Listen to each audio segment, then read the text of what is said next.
Hello दोस्तों, this is tell career. ये दोस्तों एक बार फिर से हम स्टडी करते हैं बीएन के।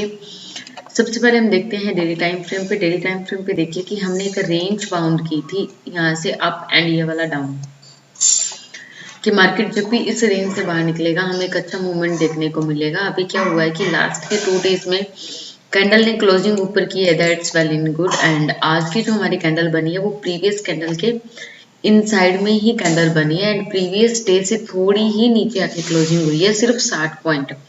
और जो हमारा साइकोलॉजिकल पॉइंट है 42,000 उसके नियर में ही क्लोज हुआ है।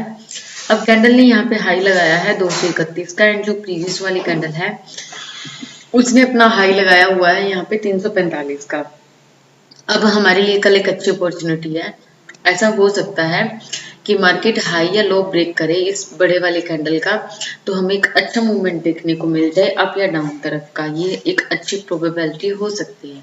अभी आज की मार्केट कैसी रही है हम उसको देखेंगे एंड नेक्स्ट डे के लिए प्लान करेंगे। सबसे पहले तो हम आज की मार्केट देख लेते हैं। आज की मार्केट में खासियत थी कि आज मार्केट उसी रेंज के अंदर ओपन हुई, वरना ज्यादातर ऐसा हो रहा है कि मार्केट गैप अप या गैप डाउन लाइक दैट ऐसा ही ओपन हो रही है। अब अगर हम यहाँ पे प्रीवियस डे का हाई एंड लो हाईलाइट करेंगे तो हमें पता चलेगा कि मार्केट उसी रेंज के पास में ही रही है, उस रेंज को इसने ब्रेक नहीं किया। एंड यहाँ पे हमने एक डिमांड जोन ड्रॉ किया था, वो डिमांड जोन के आज बहुत ज्यादा रिस्पेक्ट हुई है। तो हमें ये चीजें पता होनी चाहिए कि हमारा डिमांड जोन कहाँ पे बन रहा है। ये हमारा डिमांड जोन था। आज मार्केट ने इस रेंज को मतलब इस पॉइंट को बार बार टच करता रहा और ये हमने यहाँ से लिया है, यहाँ से लेकर यहाँ तक हमने डिमांड जोन ड्रॉ किया था। इसको ड्रॉ करने का एक रीजन ये था कि प्रीवियस में जब भी मार्केट इसी पॉइंट के पास पहुंचती है, जैसे पहले यहाँ पे इसने रेजिस्टेंस लिया है, प्रीवियस डे में इसने सपोर्ट लिया और आज फिर से मार्केट इसी पॉइंट के पास में ही सस्टेन कर रही थी। अभी यहाँ पे ध्यान से देखिए कि मार्केट उसी रेंज के अंदर ओपन होने के बाद डाउन आया। डाउन आने के बाद यहाँ पे मार्केट सस्टेन हो रही है। ये देखिए, ये यहाँ पे पूरी मार्केट सस्टेन हुई है। सस्टेन होने के बाद एक अच्छी ग्रीन कैंडल बनी एंड यहाँ से एक छोटे से लेवल के ऊपर इस तरीके से ये ट्रेंड लाइन आ रही थी। देखिए, ये ट्रेंड लाइन भी यहाँ पे ब्रेक हुई एंड ब्रेक होने के बाद मार्केट ने अगेन सस्टेन किया एंड अपसाइड का एक अच्छा मूव दिया। अच्छा मूव इन द सेंस कि जिस तरीके से इंडिया विक्स डाउन है उसके भी यहाँ पे अच्छा मूवमेंट था, लगभग 40 से 60 पॉइंट का। अब अगर इंडिया विक्स जितना डाउन होगा उतना आप छोटे टारगेट के लिए जाइए। जैसे ही इंडिया विक्स बढ़ जाएगा उसके बाद आप बड़े टारगेट के लिए जा सकते हो। मींस जैसे अभी इंडिया विक्स 13, 14, 15 बस इसी के आसपास में है, इससे ज्यादा नहीं है, तो आप छोटे टारगेट के लिए जा सकते हो। मींस अगर आप ऑप्शन बायर हैं तो आप 40 से 60 पॉइंट के लिए जा सकते हो। अभी हम डिस्कस करते हैं नेक्स्ट डे के लिए। ध्यान रखिएगा इंडिया विक्स डाउन है, इसलिए आपको अभी के लिए ज्यादा बड़े टारगेट के लिए नहीं जाना। जब मार्केट ट्रेंडिंग आएगी तब आप बड़े टारगेट के लिए जा सकते हो। अभी देखिए हमारे लिए काफी अच्छी अच्छी अपॉर्चुनिटीज हैं।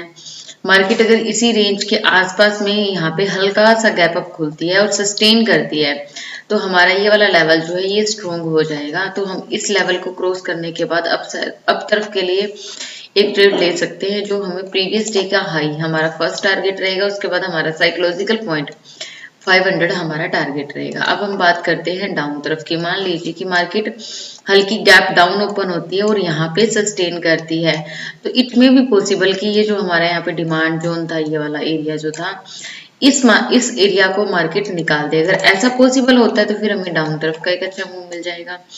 अब देखना ये है कि अप या डाउन किस तरफ का हमें एक अच्छा मूव देखने को मिलता है।